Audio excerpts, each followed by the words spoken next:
welcome into the first ever collaboration podcast of the Radioactive Papercuts Podcast and the Star Wars Stuff Podcast. I am Josh Kennedy, joined by Noah King Bates, Colin Weaver, and David Lozano. How is everyone doing? You feeling the game? We're about to kill this episode. This is actually a book, not a game, but okay.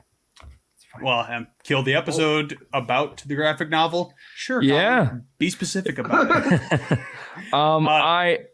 I honestly think this is great timing because of a lot of there was a lot of inspiration to the show from these stories, and there's also a lot of inspiration to other different projects, such as the story with Black Chrysanthemum, which a lot of people didn't know about that character until they watched the Book of Boba Fett, but like the hardcore fans are like, oh, I know where he's from, and they even showed the scar that Obi-Wan gives him in the show. So it's very interesting, and I thought that was a great nice a great tie-in because of that character was very interesting, and it was fun to have someone from Kashyyyk that was not a good guy, because we're so used to the Wookiees of being these ferocious creatures, but they're always on the good side of things. And we've never seen cool him as well, for sure. I mean, having a bounty hunter that's also a Wookiee, like that dude's got to be unstoppable. I was super pumped to learn a little bit more about the character, but what we're talking about today is Star Wars from the Journals of Obi-Wan Kenobi. It's a sweet graphic novel that David's got pulled up there. We all read it over the last few days. There's some cover photos here. And like Colin said, big inspirations for the show. Like there was almost panel for panel on a couple of scenes. I was like, man, they're just pulling right from the show. It's really exciting. So, hey, shout out to Maka. I just saw that comment. Hello there. Nice. So the thing that was a little odd about this, we've been doing Comic Book Club over on Radioactive Papercuts. We've done a couple of episodes. And typically it's just a collection of like one specific comic in order. You do like 1 through 6. This one was so odd because it took stories from different numbered issues throughout the Star Wars universe. So just as an example, we go from issue 7 to 15 to 20 to 26 through 30. And then there's a short story at the end. So it was a weird way to read a graphic novel. I'm not upset about it by any means, but it was a little jarring just because you kind of feel like you're jumping around a little bit, but at the same time it is reading like stories that Obi-Wan wrote down. So in the end, it all kind of makes sense. Shout out to Jason Aaron. He's the writer for this one. We got to give everyone their credits. Artist Simone Bianchi. That was Star Wars issue 7. Salvador Lacora. Ooh, man, probably should have looked these up. 26 through 30. Mike Mayhew did 15 and 20. And then looks like Andrea Sorrentino, which, no, I believe Andrea Sorrentino's the one who did Batman the Imposter, which was our first. I believe so. I do believe that you're correct. And going back and looking at that style, it would track. Yeah, that was actually my favorite of the issues. I mean, it was only a few pages right at the end there. We'll get to that eventually, but I did really like that art style the most out of all of them, which is, kind of comes in line because on that previous episode, me and Noah really harped on how awesome that graphic novel is. And you too, I know you're not, is big on DC. I promise you it's worth reading. Go check it out. How dare you, sir? No, I'm just kidding. Yeah. How double dare you, sir? I love DC. I know you do. Why don't you bring us in then, David? Issue 7. How are we feeling about the intro to this whole thing here? I was seeing a lot of talk online how it really was connected to the Obi-Wan series, and you saw a lot of people post photos after the finale ended of specifically of what Obi-Wan's wearing at the very end, the white with the cloak over it with the no sleeves. I thought that was pretty unique. The one thing that was kind of like, I wonder why they did that, but I mean, I think we probably all kind of know why he didn't look like Ewan McGregor facially. I found that interesting too, because he's one of the only characters throughout this entire graphic novel that didn't look like their movie representation. Like when they showed Qui-Gon for a panel, it looked identical to Liam Neeson. So I was just kind of surprised that inconsistent artists probably made also sense. Uncle Owen looked like Vincent D'Onofrio a couple times. Yeah, that's true for sure. So I think something that we should definitely talk about, because it's different from DC. This is more for Star Wars because it's like one like organic timeline. Is this canon? Like of all the stories that we see, like no. Because I was going to say because don't know if this is officially canon. That's probably more your territory. There are some things that happen in this novel where I was like, I don't think that lines up with the timeline. I would say some of it is they're treating this almost like a Legends type of novel. They're picking and pulling certain stuff from here, like the chrysanthemum stuff we mentioned. Yes. I think they really did build in the fact that he got that scar on his face from an encounter with Obi-Wan. They just haven't baked it totally in and given that explanation quite yet. Yeah. But you can definitely see a lot of inspiration from this in the Obi-Wan Kenobi show, which is awesome. I love that synergy. I love the connective tissue. This also kind of gives you... I'm sorry. No, go ahead. No, I was just going to say, I'm not as well baked in the Star Wars lore as you two, or maybe even as Josh, but it definitely had that, in a good way, that old man's tale, where you can tell bits of it are supposed to be true, but some parts you can tell there were exaggerated, or back in my day, or the story always starts off one way, but if he tells it enough times, it changes from one guy to 50 guys. And I think that's where... I feel like you're just reading my notes, really. I put a specific note on here. This seems like it's derivative of Old Man Logan, which came out prior to this comic book. It's also a Marvel story, and obviously Old Man Logan's not the first one to do it either. That's just the one that stays prominent in my head because they did such a good job over that whole graphic novel and setting up the Wastelanders universe. And that's kind of how it felt here, just the stories of Obi-Wan Kenobi, I guess, becoming older and truly becoming Ben Kenobi. Obviously, they're not different people, but you can kind of see there's a difference as he's getting older there.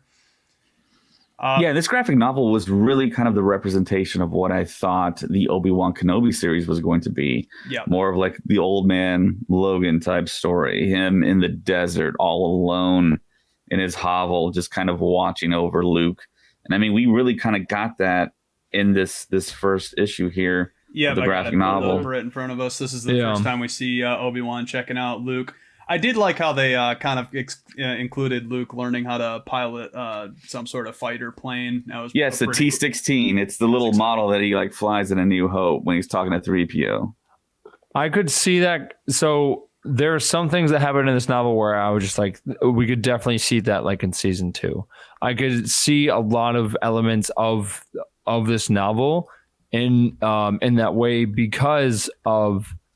As much as people were like, and the actual people who wrote the show, where they were like, oh, hey, this is just going to be a one season and off. It's like there's that 20-year gap that they had to fill. And maybe they could do a couple of years after the events of the Obi-Wan Kenobi series, season 1. And now we're getting to where he's, like older, more wiser. He's been more connected to Qui-Gon because at first, just like in the show, you don't see him really fully out communicating with Qui-Gon, like actually, having a conversation with him. You see him reaching out, but you don't see him actually connecting with him. And that's another tie-in that we see throughout the series. I guess we didn't preface it. I mean, it's your guys' show. Spoilers for the Kenobi show. Even though we're not technically talking about the show, we might be talking about some things that were inspired from I kind of figured like people would realize that we're talking about the Kenobi show because I agree, it just came out. At this point, I mean, you're finale, fired. I'm not getting paid, so at this point, with the finale airing Wednesday night, it's Sunday night. Yeah. We're all good with spoilers. I mean, people that follow us know that we already spoke about them earlier on a previous podcast, so we're all good. Yeah. All right, let's kill the game then. Yeah. Obviously, there's just a lot of similarities between the show and the graphic novel that we just read. The art, I was kind of a fan of. I guess we already talked about it being a little bit inconsistent. There were definitely some art styles that I preferred over others throughout this graphic novel. That was another one that was a little bit jarring just by reading it. I mean, we just had someone comment on here that they're adding this to their buy list, and definitely don't back down from doing that because it's a truly great story. Something I wasn't expecting was the whole Yoda story. It felt like a bit of an Inception where it was Luke reading Obi-Wan's journal talking about Yoda. So it was a lot of like different depths there. It wasn't hard to follow, but it was interesting to have like that sort of perspective.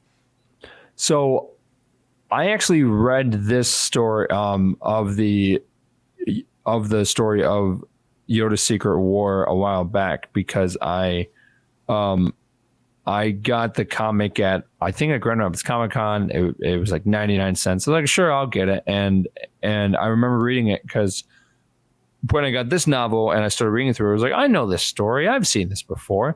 And the whole art and consistency of where it jumps to different animations and everything, I think that's mainly happening, which I know this would probably sound dumb coming from me, but that it's made by different artists for every issue. So it's not the same artist every time. Yeah, no, we went off that off the top. It's fine. I'm not mad about it, but a couple other notes I put on issue 7 before we move on. Obviously, I think all of us want, if you guys broke it down individually, I know that's the way I did it.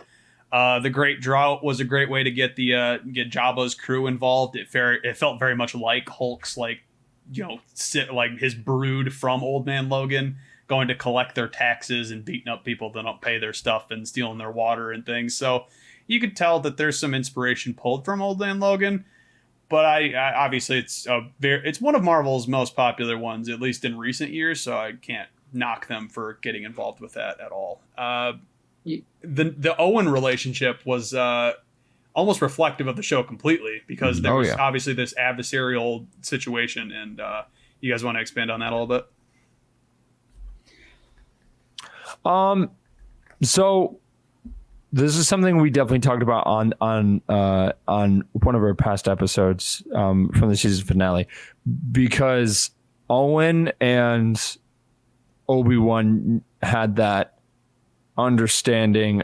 Well, not it was the misunderstanding of where Obi-Wan wanted to train Luke at first, but then he slowly realized where he was like, oh, hey, I just want can any of us blame Owen? He's like, no. You just trained Darth Vader, so let's chill with the BS. Yeah, exactly. Yeah, but I always thought it was interesting because in the show it sounded like Aunt Beru was more on the fence of having Obi-Wan around, when Owen wanted nothing to do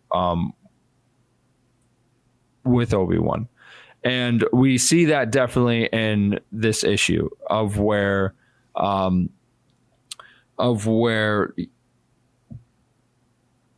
makes a deal with the Jawas.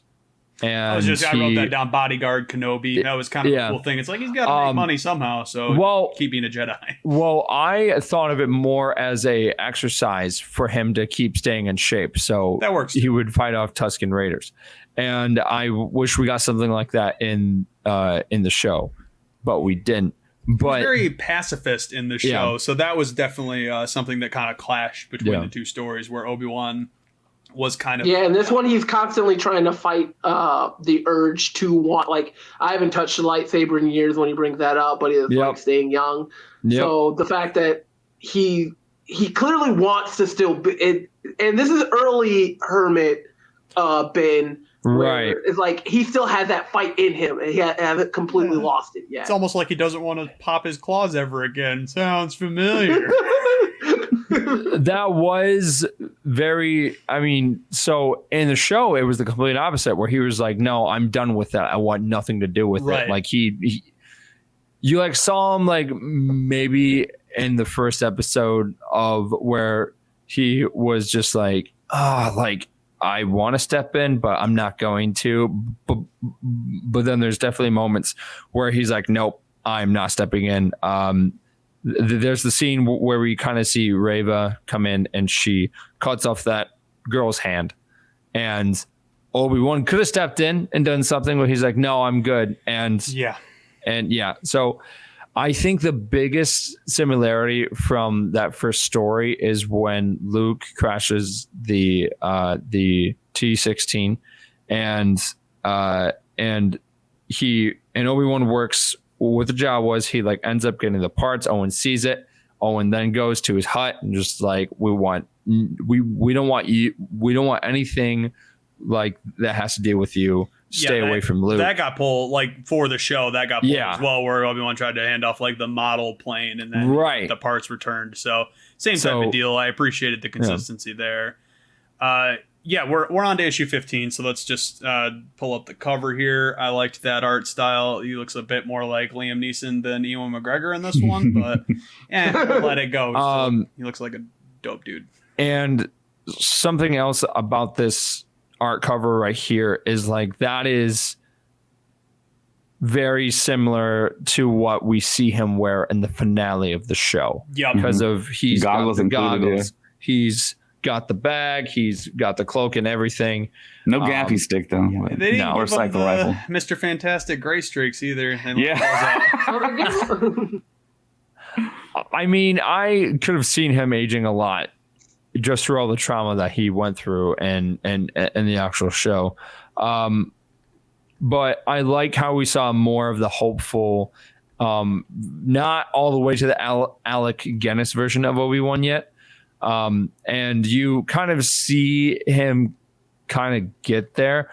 I don't like in the novel that he's optimistic the entire time.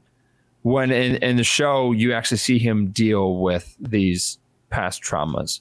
When it sounds like Obi-Wan is more optimistic the entire time, like in the novel. That's a good point, actually. I didn't feel like the presence or like just whatever of Anakin, whether he was going to be in the issues or not. It didn't feel like he was more like tortured by that so much. Like they made very prevalent in the show itself. Yeah, going back to the Tusken Raiders stuff. Oh, go ahead. No, I was just gonna quick say. I mean, even just in the realm of the first couple of issues, the only time we ever hear anything about Anakin is through Uncle Owen, and it's like, hey, you screwed up once, I'm not giving you another shot, type thing. We didn't even get a lot of him harping on that. He took it in stride, really.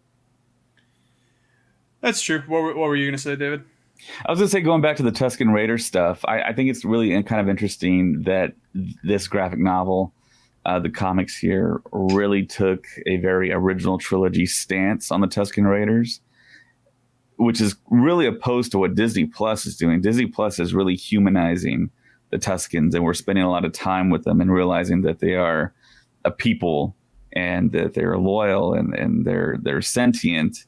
And in the graphic novel, they just basically treated them like they did in the movies, which is a bummer. Yeah, I mean, what can you do? I'm glad that they kind of made up for it with the story at the very end of this, where you could definitely see that they're embracing the, I guess, human. I don't know if you want to call it human nature of these aliens, but you can tell that they're beings that should be respected. Like right, and that's probably why they weren't included in the show, because they have a whole different type of mindset, I think. And I know that Jon Favreau got a hold of the original script for the show, and he was the one that said, hey, look, you're going to have to rewrite a lot of this, because this is very similar to what we just did with The Mandalorian with Lone Wolf and Cub, having a younger person with an older person, So that's why they kind of modified it a bit, but we still got the whole little Leia with Obi-Wan Kenobi aspect of it all. Side note, if you haven't seen the Lone Wolf and Cub, like they're super old, like Japanese movies, but I watched one the other day. Yeah. It's a fun trip. Go check them out. Yeah. They're on HBO Max. Like, why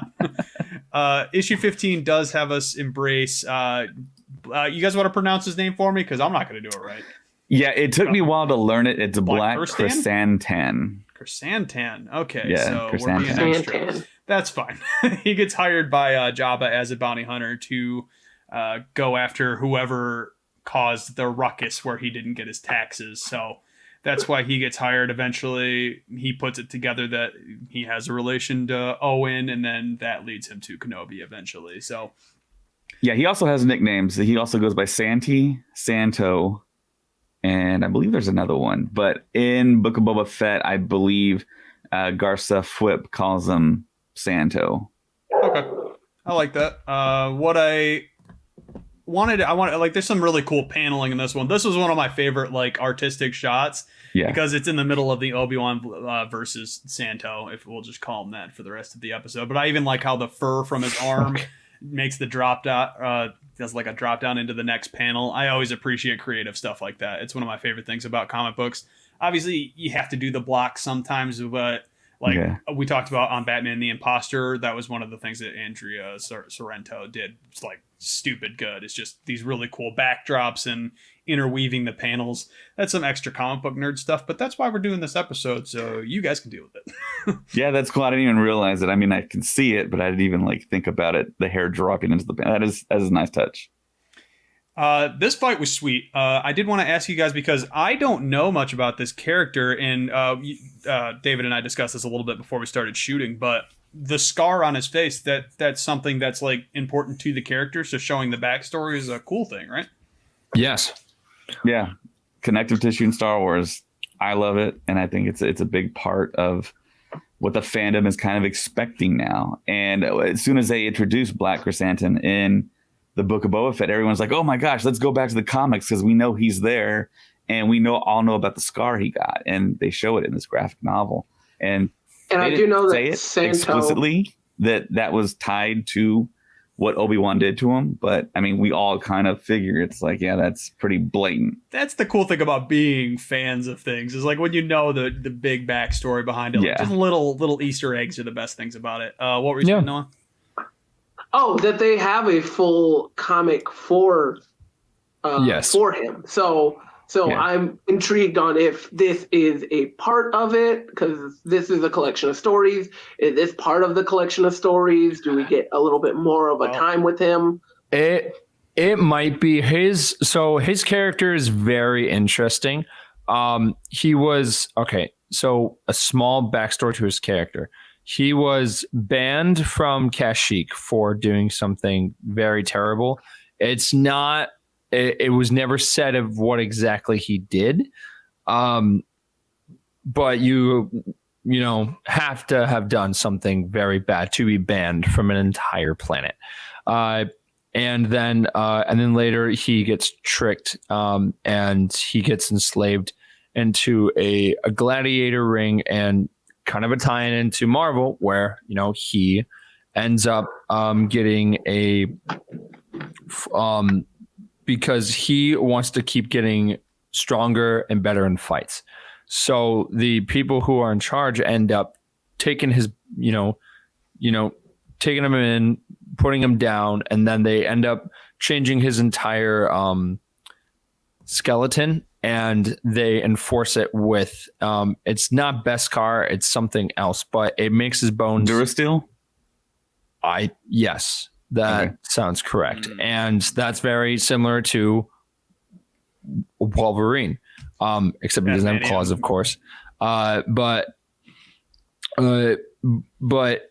you see that in the Book of Boba Fett of when he's fighting. He definitely should have died, but he didn't. If that comment from Mob Rules is true that he forgot to get gifts for Life Day, I'm gonna be real mad. Like, homeboy forgot to go to Target, and all of a sudden he doesn't get to go home anymore. That would be funny. But his he has definitely worked with some characters that we know, like Boba Fett. Him and Boba Fett actually have a history. Darth Vader sent him and Black Chrysanthemum after Luke after the first Death Star battle. Sorry guys, tired. And in that story is when Boba Fett gets the information and passes on to Vader saying, hey, his name is Luke Skywalker, because of Vader sent him and Black Chrysanthemum to find out who was the person that blew it up. And then there's another story of where Black Chrysanthemum and Chewie actually fight, and Black Chrysanthemum beats the crap out of Chewie. So that's why a little plush boy. That's why. So during the Book of Boba Fett, I was just like, they have to have a rematch. Have Chewie show up. That would be amazing.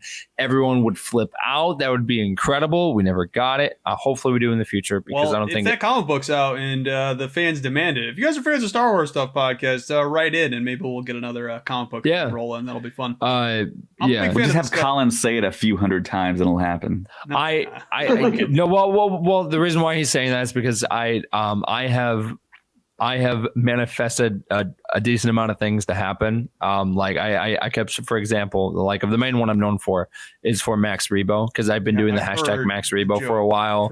I've been talking about him, and then in the first episode of the Book of Boba Fett, he showed up, and no joke, I got almost 100 messages that day of saying like, "Wow, that's so you were funny. right. How'd you know?" And I was like, "Dude."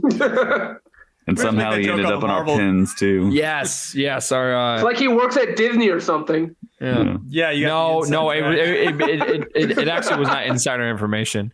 It really was just like I really wanted it to happen, and there actually has been a lot of different Max Rebo merch and like things in the backgrounds of just different Star Wars projects.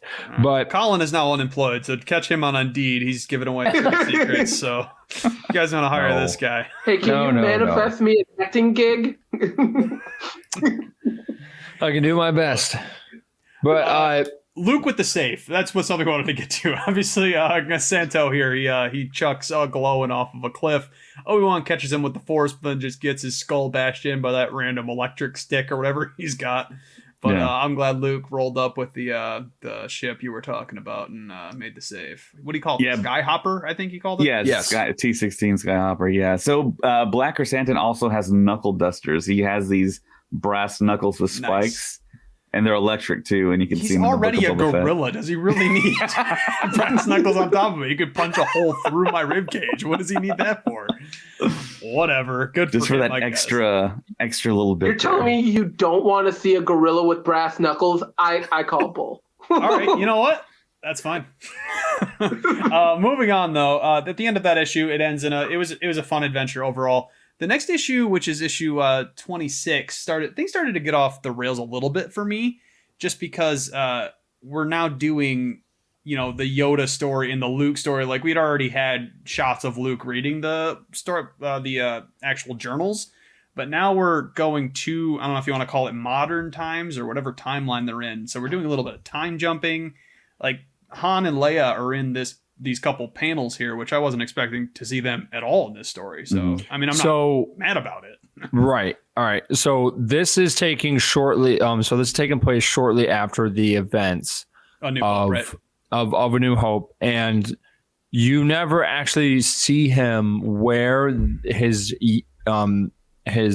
ceremony yellow jacket, except at the end of A New Hope. And they were planning on doing more action shots with it because they actually took some promotional pictures with Mark Hamill wearing it, but they never shot anything with it besides the end of episode 4. So there's a lot of stories that have him wearing that jacket, and this is one of those stories. And that's personally one of my favorite skins that I use in Star Wars Battlefront 2 when we do heroes versus villains. But yeah. It's cool, which Josh should start playing that again. I have played it a couple times. I don't play it that often. Come on, man. Yes, it is a fun game. I do like being Obi-Wan Kenobi and rolling up with the hello there and all that good stuff. Yeah. Here's a shot from the comic of Luke reading the journal, and this is him solving the map to get to this other galaxy. Which this whole side storyline, kind of wild, but fun at the same time. Colin, did you say this is headcanon, that the whole Secret War Yoda thing, or? No. So I think we're treating this as some of the stories from a certain point of view. Mm-hmm. Exactly. I would say the same thing. Yeah. Okay. Because it is someone telling us a story. Now, maybe some of the elements of it are true, but the actual story itself, like all together as exactly how the person is explaining it, it's probably not true. And that's actually something that Noah talked about, which was it started out as a couple of thugs, but then throughout the story, he changed it to like a bunch more. And that's what happens when you do storytelling, and it's not the actual like facts. It's just you want to exaggerate the story to make it more exciting. Yeah, I think maybe that's your what fans with that, because you guys love freaking canon. That's for sure. Me and Noah are about that DC Black Label. This story doesn't matter for anything. It's just awesome. Right. Nothing really matters.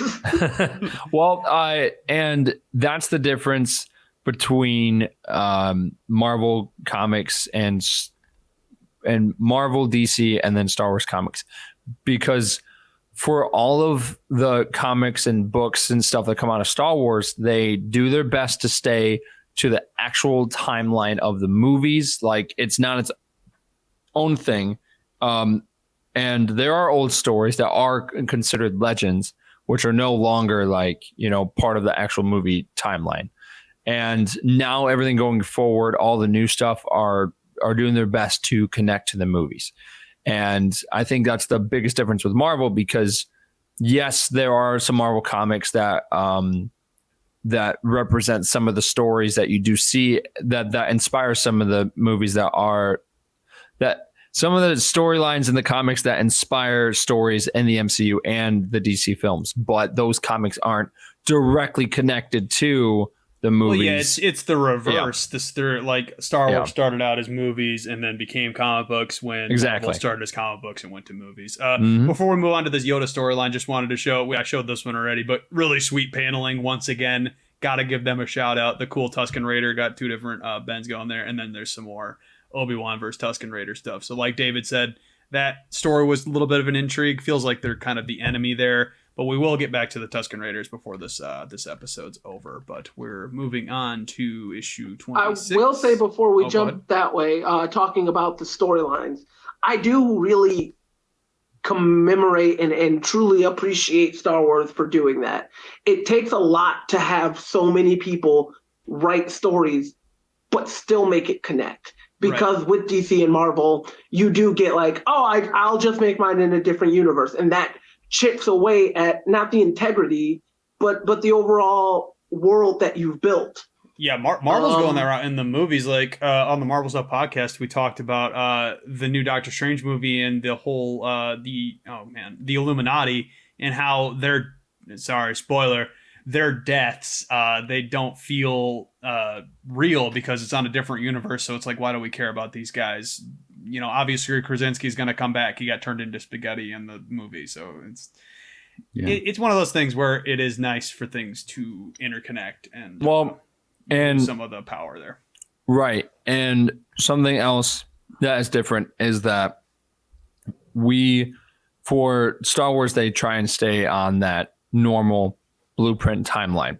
Right. And a fine example, which I've talked about in the past, which I guarantee David knows where I'm going with this, is if you watch all the movies until The Last Jedi, you can definitely see on how that changed the way that the whole blueprint of Star Wars was. Because after you got done watching The Last Jedi and you went to The Rise of Skywalker, you were just like, wait, what the heck was that flux? Because of The Last Jedi did not follow the blueprint of what Disney Star Wars is at all. That's what happened there. Yeah. and that's how you can tell the difference between of what the actual timeline and how the stories are supposed to be written in Star Wars compared to, hey, we really don't care what happens, but we'll continue with the franchise. And that's exactly what happened from Last Jedi to Rise of Skywalker, because they were trying to do an artistic thing and it did not go well. Nope, but at least they had the shows going for them. Those things are awesome and everybody loves them. So on to issue 26. The cover, as it seems to imply, there's Obi-Wan is barely in this photo, which is pretty relevant to how the story was actually told. The way they labeled this graphic novel was the smartest way to do it, because it's from the Journals of Obi-Wan Kenobi, not the Adventures of Obi-Wan Kenobi, because that wouldn't be an accurate way of putting it. But Obi-Wan does tell us the story of Yoda in his secret war type of thing. And the thing that they really embraced was the Force-sensitive children, which is a focus a lot in Star Wars lore, at least mostly recently. I'm sure it's been around for a little while, but the Fallen Order, the video game, that's the main focus on there. And then obviously Grogu's a force sensitive being as well. So they at least follow canon as far as that goes. Yeah. It's a big focus. How did we feel about the introduction of Yoda to this story? I had fun. I mean, I'm not upset that it happened at all. I wasn't expecting it, but it was a pleasant surprise, I would say. I liked the anime.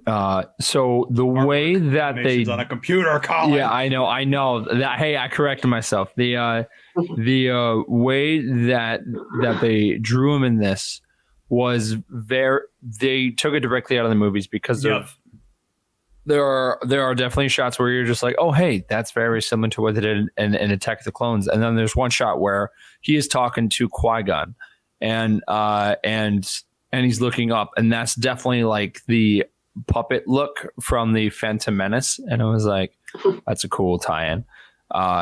And I like the elements of bringing live action into the world of animation or comics, and if you do it right, then it will be received well. And when I was reading this and looking at it, I was like, oh my gosh, like it's from the movie. It's great. If you look back and you're seeing Obi-Wan through the first story in the novel, it doesn't look like Ewan McGregor, but it's Obi-Wan, but it's just like, his is a little bit like different because obviously they use the same puppet for Yoda, like for the original trilogy and then Episode 1. I mean, not the exact same puppet, but the same style. And it was a change of casting, so you kind of have to write some sort of transition between one to the other to make things make sense. So some of the artwork is definitely forgivable because it doesn't need to be exact. It didn't like take me out of the whole graphic novel. It was still a good story. I was like, okay, this is Obi-Wan, not necessarily Ewan McGregor. It's fine. Move forward. I realized I can't read Yoda for too long. It gives me a headache. Oh my god, I know. I felt like I was having a stroke while trying to read a couple of these pages. I was like, I need to go to bed. How do you think tomorrow? How do you think Tom Kane and Frank Oz felt like throughout like filming and recording all these episodes for these different shows and movies? Like, yes, I do. Pizza, I must have. I must have a pizza. I mean, guys, Ninja Turtles, but I see where you're going. Yeah, I could definitely see that as a challenge. So the backstory here, this is a little bit later in the novel, but Yoda shows up on this planet, which I don't know if it was ever given a name. The galaxy was given a name, but it was like an unnamed planet, which was kind of odd. But it's inhabited by a lot of children, and they're called the Mudwhackers, or Muckwhackers, I believe, which was interesting, and it felt very Peter Pan-esque, kind of like a tribe of children, the Lost Boys. Is that a fair comparison, David? Are these characters anywhere else in lore? Is this specific to this comic book? I wanted to know a little bit more about these guys and girls, I suppose. Yeah, it felt very like, I mean, once you get introduced to these children, your mind, I think, already starts computing and factoring in what the backstory is with these kids. You'd figure you wouldn't just have a bunch of kids on a planet unless, I guess, they never grew. But it felt very like Lord of the Flies to me. Yeah, a little bit Lord of the Flies too. Yeah, how they seemed like they were like on their own and they were figuring out life, and they're like very barbaric. And I thought it was interesting. And to go into like this Yoda story, it was funny because that previous picture you had up, you can see that the pirates are laughing at the Jedi that shows up, and then that whole picture, that's an entire page. So when my eyes went from that page to that page, I just like laughed out loud because it was Yoda. Because I mean, we all know what Yoda's capable of in his power, and we just knew it was going to be a fun ride. They're going to learn. That's really what you need to know. Is that's a good summation right there. I liked it though. Yeah, I mean, Yoda obviously showing that he's like the baddest dude in the galaxy. I respected that entirely because sometimes he feels a little like underpowered throughout the movies. I mean, obviously he was a puppet a couple times. It's kind of hard to make him seem like super intimidating and one of the greatest Jedi of all time. Clearly he is, and this story really just backs that up, I would say. Yeah, definitely. I would love to see more adventures with Yoda, what he was doing during all that time. I mean, he lived for why is hundreds he of not years. one of these guys? Like, I don't know. I mean, you guys are further into the Star Wars lore than I am, but he has some screen time in the movies, but it's obviously the Skywalker saga, so he's not the focus. Kenobi's got his own show. You got Mandalorian, the Book of Boba Fett. Is there any chance we're going to get some sort of Yoda show? Because I'd be pumped. I mean, there's a lot of fertile ground there to really kind of discover and mine all the stories that. Or is it just going to be taken over by Grogu because he's the new hotness? And well, I mean, I think Grogu's popularity adds to a possible Yoda or something or other, because in the very beginning, when they announced that they're going to do shows and movies with this new Disney acquisition, there was a lot of rumors about a Yoda film, a Yoda series. So that's really kind of died down. But I mean, just this comic alone, it shows what the potential is. And like I said, with the popularity of Baby Yoda, and of course, they made a puppet. They made a brand new puppet with sustainable materials for The Last Jedi, because the older puppet, it disintegrated. But I mean, I guess my question then with that is, and don't get me wrong, Yoda's one of my favorite characters. Isn't what makes Yoda really interesting is the mystery behind his past? Do we want to give that away? No. Exactly. Fair. Colin's nodding if you guys are listening to the podcast like a normal person. No, I'm kidding. Shout out Well, Disney and Lucasfilm, they're already starting to reveal a lot of his past, and they're doing the High Republic, and he is not a featured character, but he is a character in those stories. So we're getting a lot of his backstory, not all the way to the beginning when he was a young Jedi. That I think we would all love to see when he was a Padawan, or maybe just a new master and going into battles and doing a lot of cool stuff. I remember George being like, Harrison or Lucas?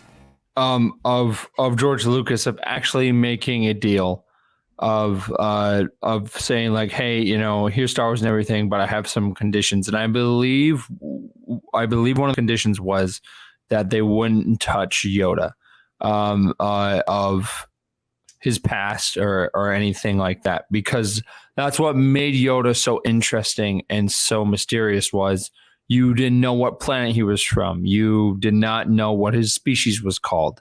And then, you know, because we didn't know much about him, it was interesting because of how wise he was.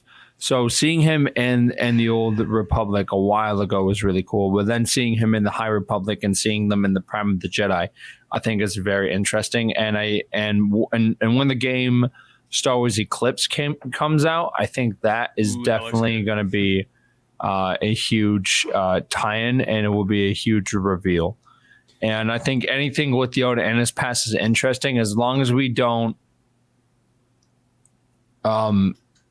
explore exactly where he's from and what his species is called. Well, because as great as that would be for us, I think that would kind of take away of the mystery out of it and the fun out of the mystery. Clearly, I'm one of the Marvel guys here, so I just bring it back to Wolverine, where like his whole intrigue at the beginning was he didn't have a memory, but obviously that's been exploited to the maximum level because he's such a popular character and he's maintained that popularity. So I don't see a harm in adventuring through that for Yoda. It's not like people liked Wolverine less when you found out that he, you know, had this sort of past and he had this adventure in Japan.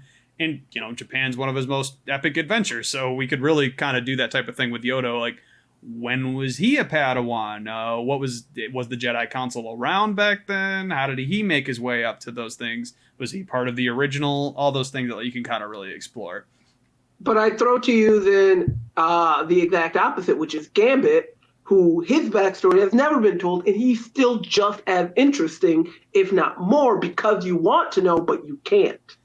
That's fair. Gambit doesn't have, 7 or 8 movies, though. So at the same time, it's like, yeah, the character's awesome. He's one of my favorite X-Men, but if we explored his past, would people really connect to the character more? I guess it's a little bit of a gamble, and Star Wars it has no shortage of interesting characters. I feel like Yoda gets the short end of the stick, no pun intended, because he's a small boy. It has the stick. I think we are getting more of that reveal, like of who Yoda was and everything, but I think we're getting it through the character Grogu. I think that that with us having that story of Grogu and learning more about his past and everything is kind of living that dream through, like, kind of the same dream of us learning more about Yoda, but through Grogu, because, you know, for a while people were like, oh, it's Baby Yoda. And it was like, okay, so now we're kind of steering clear, because there were definitely people that were just like, I want to know the whole backstory behind Yoda. And Star Wars fans are very, very picky on certain things, and that was one thing where, like, well, actually, David, I'm not sure if we really ever talked about that, but how would you feel? Rip Channing Tatum's Gambit. Yeah, exactly. You know, I remember that happened. But David, how would you feel if they did explore the actual background of Yoda, and they were just like, all right, so he's from this planet, species is this, and they ended up doing it in a natural way where, like, it didn't sound forced. It fit into, like, the story. How would you feel about that? I think George Lucas would be very upset about it. Well, I mean, it's funny you bring that up about George Lucas and not wanting to reveal that when he wanted to reveal everything about the Force in his sequel trilogy that Disney denied him to work on. And they basically did their own thing because he wanted to explain the Force on a microbial level in the sequel trilogy, which is like really kind of a deep dive into explaining how the Force works, which would have been super interesting to see. But like you say, if we do eventually get an explanation of Yoda's species and his ultimate, fully complete backstory, where he's from, what he did, how he became so wise, like you say, if they did it well, I'm all for it. I just hope what they come up with is a great story, makes sense. I just hope that they do it well if it's ever completed, which, I mean, if time keeps on going, I think we're eventually going to get something. And there was rumors back when I believe they shot The Empire Strikes Back, they had some names written down for what Yoda's species was. But it was just kind of like side notes and stuff and like kind of like brainstorming and stuff. But ooh. Here's a trivia fact. What was one of the names that was supposed to be like Yoda's full name? I believe it was like I know you know. Oh, you will. Okay. Well, I thought you were asking me too, Colin. No. Well, I any Star Wars trivia question that I'm going to ask, it's not for you because I know you have the answer.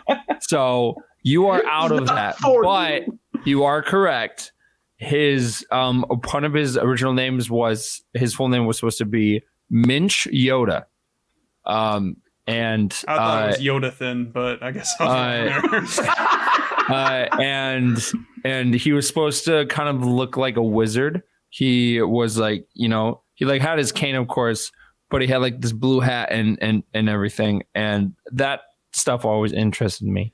But I think if they explore the history of Yoda, I think it would kind of take the mystery away of the character. And I really hope.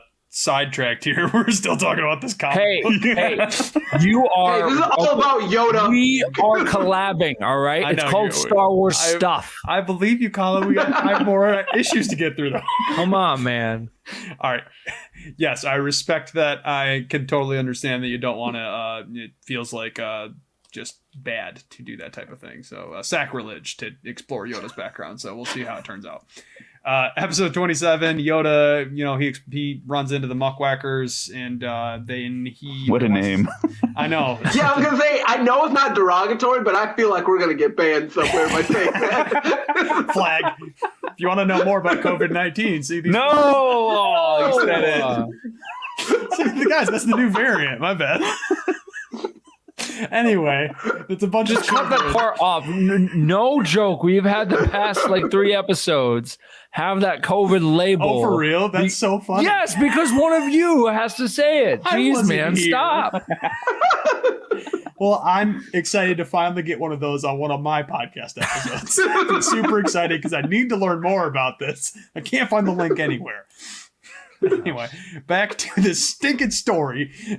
The Muckwhackers are the children, and then they're going against the Rock Hawkers, I think is what they were called. And they're the guys that live in the mountain under the sun. A lot of these weird names. We're going to completely ignore the tied up dog guy. I don't even know why he was relevant to the story at all, because he ended up just jumping off a cliff. Spoiler to the comic book. That guy sucks. We're just going to leave him alone. Josh was really mad. That's such a dumb side note. I hated it so much. I'm like, oh, good. This guy's just going to jump off a cliff. Why didn't you just have him kill himself in the first place? Whatever. It's Muckwhacker versus the Rock Hawkers. Yoda goes in. The Rock Hawkers are not feeling Yoda, and that's kind of evident here in this panel. Yoda's taking them on. This mountain is made of this, I guess it's kind of a crystal, kind of a rock, kind of a gemstone situation. I don't know what you want to call it, but is this canon at all, or is this something they made up just for this fun comic book? Have you guys heard about mountain men giving children the power of the Force, kind of?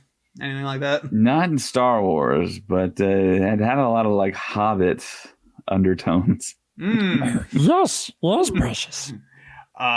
So Yoda somehow he wasn't expecting them to have these Force rocks. That's what we're gonna call them, and he gets knocked out, put on Force chains, which magically disappear later in the comic book. I'm not upset about it. Continuity. The boy walks up the mountain, and his dog sidekick that we don't care about is behind him, and he's like, "Dude, you're so walking so slow, like 1,000 years old, but you won't slow down." And I was like, "Yep, classic Yoda, being old, but also just a dope dude." Dog guy kills himself. Yoda moves on, gets to the top of the mountain, and You are doing a great job of just breaking this down. Honestly, I would listen to just Josh try to break down stuff really quickly. He dies. Continue on. Yeah. It was like, he died. Okay, moon be run. honest. Do any of you care about any of it? Well, clearly you don't. You think the viewers are going to care about these stupid rock? People have maybe different perspectives. Like, not Sorry, everyone's favorite my character is Max Rebo. He's mine, but that doesn't mean that people are going to have the same. If you're a Crystal Girl out there, don't send me your stupid saltine, whatever the hell. Oh, sorry, I almost swore on your podcast. Anyway, Yoda gets to the top of the mountain. He's still going. He runs into the adults. All right, I'll leave it there. Do any of you care about anything that's happened so far? I'm kind of jumping through it because this story it didn't get interesting till he met the Aang type character, like the last Airbender at the top of the mountain. So, did you have any dude intrigue? Shooting crystals? Ooh, well, that's gonna get us banned if Muckwhacker doesn't. Shooting up. Shooting crystals, not shooting up crystal.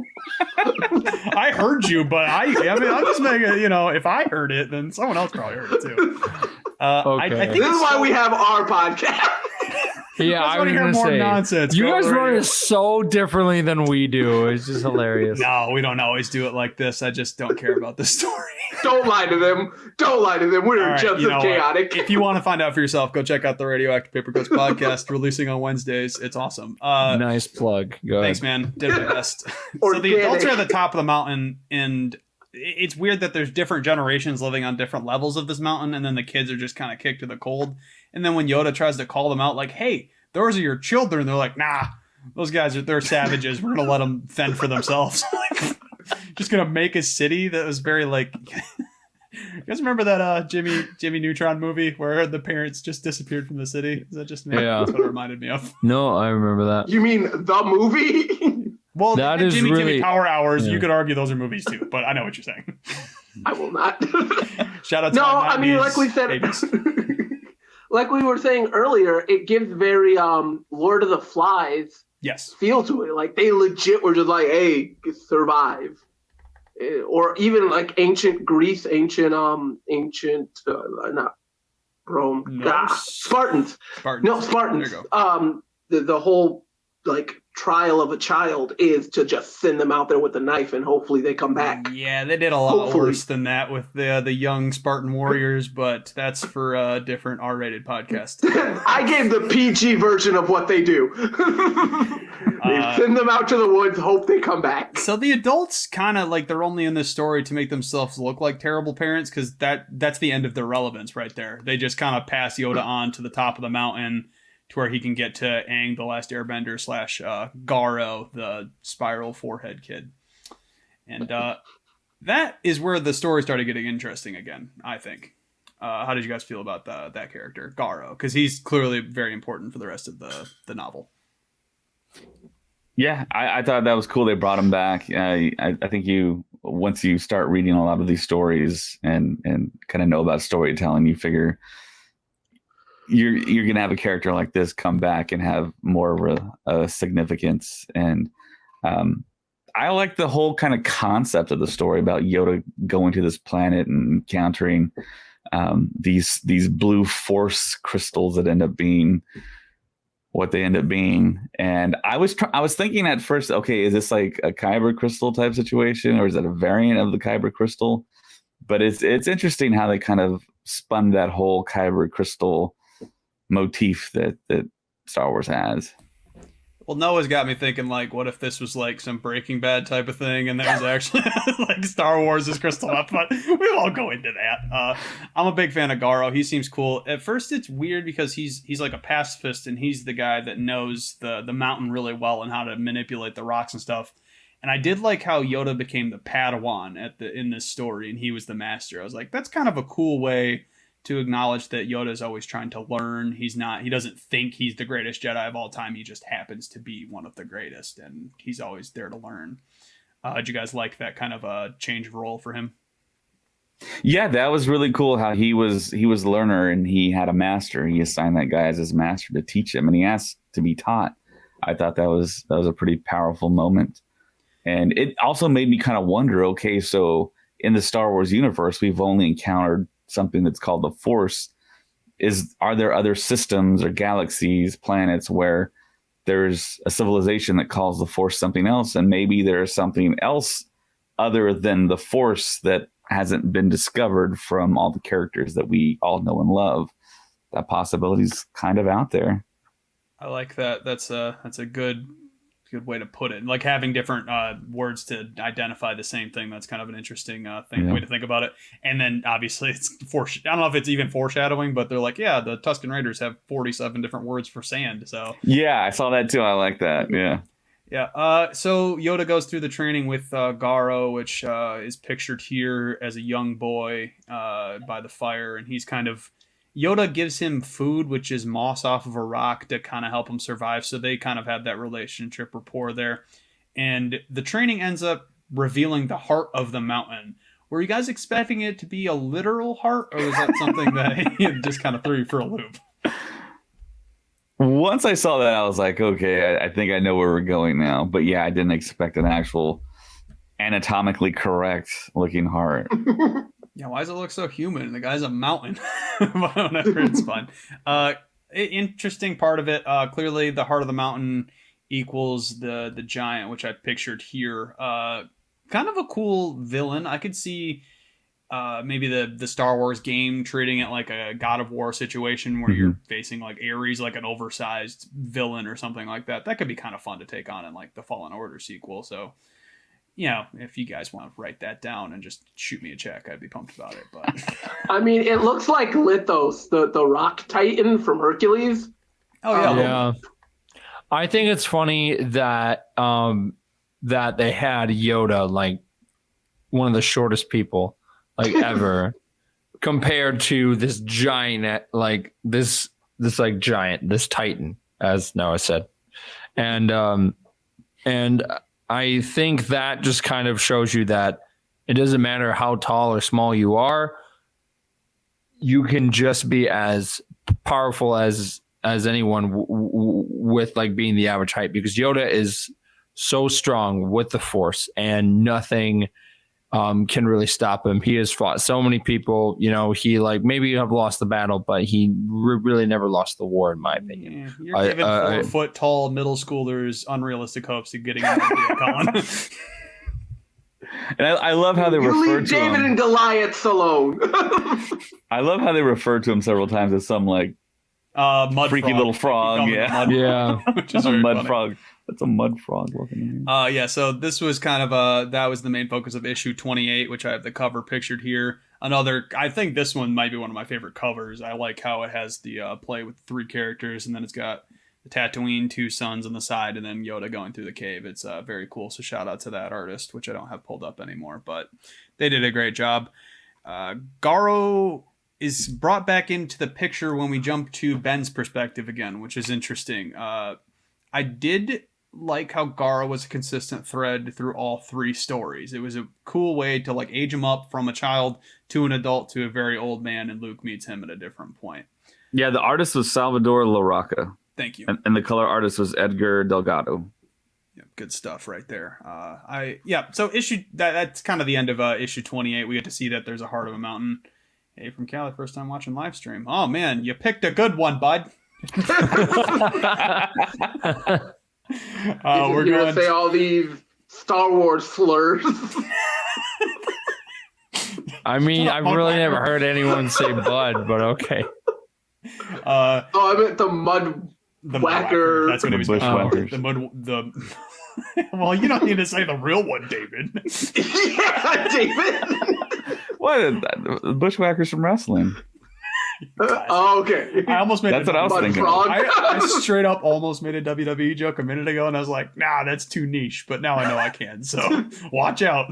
So we got Hornswoggle. He's fighting the giant.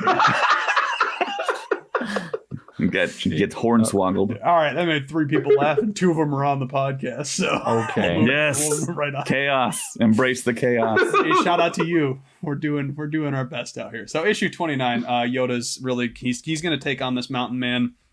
I didn't like how Garo betrays our boy Yoda. That was very disappointing. So that was kind of a character jump. How did you guys feel about? Did it feel like it should have happened? It felt like one of those things where it didn't make sense to me. Like he was clearly left for dead by his tribe, and that's kind of should have been left. Yoda just fed a moth. What are you gonna do? Yeah, fair enough. Garo betrays Yoda after training. That sucks. Mountain Man's revived, and now we got Yoda trying to take on this Mountain Man being controlled by the Rock Hawkers. Cool. It kind of felt like what is the thing in Power Rangers? The whatever the stupid thing is. Whatever. We're going with Autobots because they might as well make another stupid reference. It's cool though. I liked how Yoda got to show off how powerful he truly is by using the Force to take on the giant. Good stuff. Very David and Goliath, like David said. How'd you guys feel about this whole battle here? Because it showed that Yoda's like OP. Yeah, I love the whole juxtaposition of size, having tiny Yoda, like Colin said, one of the smallest characters, one of the most powerful, and then up against this huge giant. I mean, that's classic storytelling. It's biblical, like Noah pointed out. Yeah. So this whole battle happens. Yoda kind of shows that he's the man, and we jump back to Luke's timeline. And I love how he went to the planet while reading through the journal instead of going through the whole journal. It's like, he's God, flying and reading simultaneously. That was very funny. He shows up on the planet. This was pre-text while driving. He's got a droid doing the thing. It's essentially like having an outer space Tesla. It's fine. Yeah. So Luke is told about Yoda's hold on the mountain, and Garo ends up attacking Luke in this future timeline. Garo's a much older person now. He's got a very obvious control of I don't know if you want to say he has the Force, kind of, right? I mean, it might as well be. Yeah, it really made me think maybe there's like a different thing out there, entity that's aside from the Force, and he's maybe kind of tapping into. I mean, I started thinking about other possibilities. It's interesting. Yeah, it's cool stuff. I mean, I love trying to learn more. I'll show, this shows the little duel there. This was another cool cover art for issue 30. And this is where we really hop in and the story kind of all ties together because it did feel kind of inconsistent like we talked about. This is covering Noah's face now that Colin's gone, so I'll take that off for you, bud. I enjoyed it. It was cool. I like how it went from child to adult to like this overpowered being. And I don't even know why he's still on that planet though, because Luke was flying there. It said like there was no life force. What is he even doing there? He's hanging out with a bunch of dead bodies. Like, what a weirdo. Yeah. Yeah. He said other people from his race built spaceships and left. And it's like, why did you stay? Go with them? Yeah. You're just kind of like king of the planet, I guess, but there's nothing there. They told him 5 when they were really leaving at 4. Yeah. I guess if you had that guy, you would try and leave him behind. That's fair. Yeah, and you said at the beginning of the podcast, this is very Inception. And this was very Inception because the guy stayed there for a long time and waited until someone got old enough to come back and revisit him. That's very Inception. Yeah, definitely. The war concludes from Yoda's perspective. He gets the muckwhackers to kind of praise the Force universe within the planet, kind of, and he gets the old Mountain Men race, like a younger version of them, to be revived. And now they're kind of they're going to live peacefully because the Mountain Men, while they are ultra powerful, they were overtaken by these human type creatures. I don't know if they're actually human, but. Good stuff. Fun. Cool Yoda adventure. That's finally concluded. Did you guys have more to say about it? It was cool. It's interesting to see. Yeah, Yoda as the learner and kind of humbling himself that way. You figured he would, but I mean, it's just cool to see that story. What were you going to say, Noah? Oh, go ahead, Noah. Oh, for me, it was just the a little bit of what you said. Just seeing like. It's one of those things where like the saying, a teacher never stops learning. Mm-hmm. And that's truly what makes Yoda probably the best teacher out of everyone else, is because he never stops wanting to learn something new. And I thought that was really intriguing. But a weird thing was, how did these little humans destroy these giant mountain people? I was thinking the same thing. Like, it didn't look like the population was that dense. I don't know how they took on Mountain Men, especially when the Mountain Men had the use of the Force. But, I mean, insurrections happen throughout history, so I guess it's not impossible. Shadow of the Colossus, they were just like, hey, if we can find that weird glowy spot on their back, the thing I appreciate, take them out. The close of issue 30 was Yoda back on Dagobah, and he's just mad chilling. And I like how within the timeline that we're kind of going off of, obviously these are stories, so it's not entirely accurate, but it's between episodes 4 and 5. So Luke hasn't gotten to Yoda yet, and as soon as he took down Garo, Yoda could sense that shift in the Force, which was pretty cool, I would say. And he knew that Luke was coming, so that kind of adds an extra, layer to episode 5, I would say.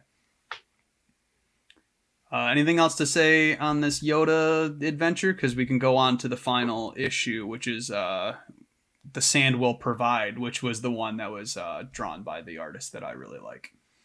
Yeah. Okay. Like I said, The Sand Will Provide. This is kind of a interesting story because it's more of Obi-Wan. This seems like it was more towards like the series, He's being a little bit of a pacifist, but he's still...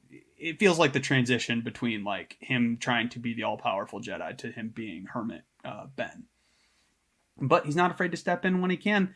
We get to humanize the Tusken Raiders a little bit. There's a young child trying to just get some water, and it talks about like how hard it is to live on Tatooine, which most of the Star Wars universe takes place on. So we got to appreciate just anything that gives it a little bit of what the life is like there. Do you guys enjoy this little tidbit? I think it was only like 4 or 5 pages. Yeah, I really like the story. I really like the art. Like you say, the artist is pretty good. He's a beast. Just the deep oranges and the different. Yeah, and that's one of his signature things, as you can see, like in how the background actually is an image itself, not just the panels. That's something he did throughout Batman the Imposter, which was our first episode of Comic Book Club. If you guys want to check that out. Nice. It shows like this cool backdrop that kind of incorporates into the story itself, and I just really appreciate that type of artwork. Yeah, it looks really nice. I really like the way that they bookmarked his story. Well, Ben's, I guess, journey with the first part taking part on Tatooine and the final 3 pages also taking part on Tatooine. I thought it was a really nice bookmark of his journals. Yeah, because it almost felt like you didn't need the Yoda stories, but I mean, technically these were entries into Ben Kenobi's journal, so I like how they embraced it. It's cool that they turned it into a graphic novel while there was some inconsistency because of artists and what story they were probably trying to tell in the overall timeline of these comic books. The stories were solid, and I can't complain about that at all. Yeah, I really liked this panel how they highlighted the blaster bolts going through the Tuscans. That was interesting. Yes. Yeah, no, he went brutal on those ones. I believe that artist started in horror, and he kind of made his way into more of the superhero Star Wars type universes. So appreciate that a lot. Yeah. And I mean, Imposters had a very serial killer type thing to it. There was a literal serial killer in that story. So, well, yeah, if you want to get technical, I guess. The other note I put obviously shows the mistreatment of Tusken Raiders, contrary to the typical story of them just being the worst people in the Star Wars universe. So you got to appreciate that.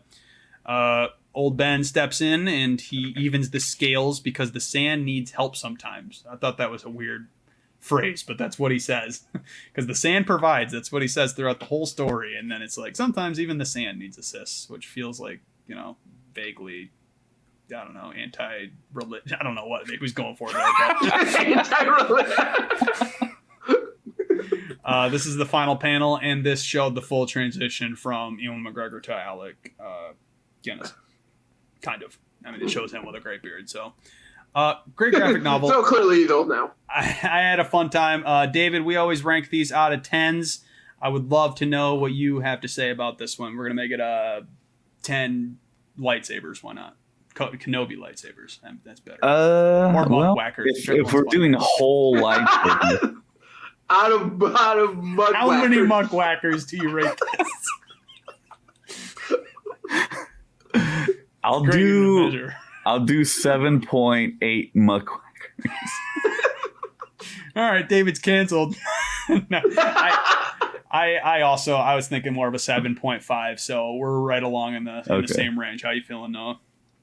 Yeah, I was gonna give mine a bit lower. Mine's about 6.5 mud frogs, but that's because coward.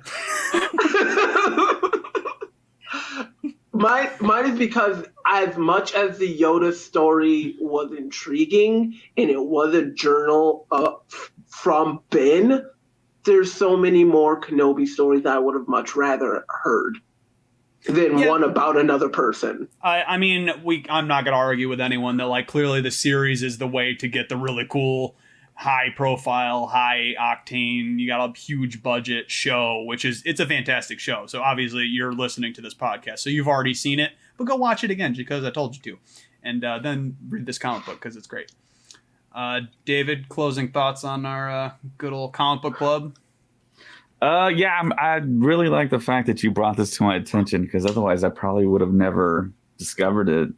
And I mean, I like comic books. I just haven't really had the time to try and keep up with. We got him on the line. Gotcha. Reel him in. Yeah, I haven't had time to keep up with certain comic book runs. I know we started on the podcast, but everything that we're doing just gets super time consuming. The way Noah and I do it on Papercuts is once a month we pick a graphic novel, depending which one we want to read that month. So yeah, if you guys were a fan of this over here on the Star Wars Stuff Podcast, we'd love to collaborate it again. I mean, this was super fun. We went off the rails. I had a just great time. Papercuts comes out on Wednesdays. Right now we're reviewing The Boys. And then obviously our sister stuff, the sister podcast Marvel Stuff comes out on Mondays or Wednesdays. Stuff Marvel. Yep, we got Thor week coming up. That's going to be fun. 5 episodes. Not this coming up week, but the following week. So check that out as well. David, what you got?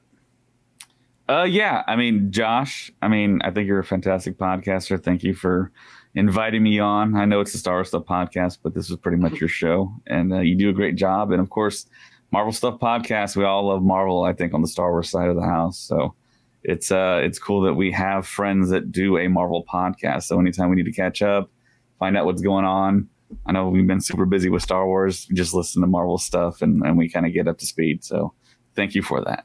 Of course, yes. Noah, always fun having you. My partner in crime over on Papercuts, always killing the game. To the audience out there, thank you for listening in.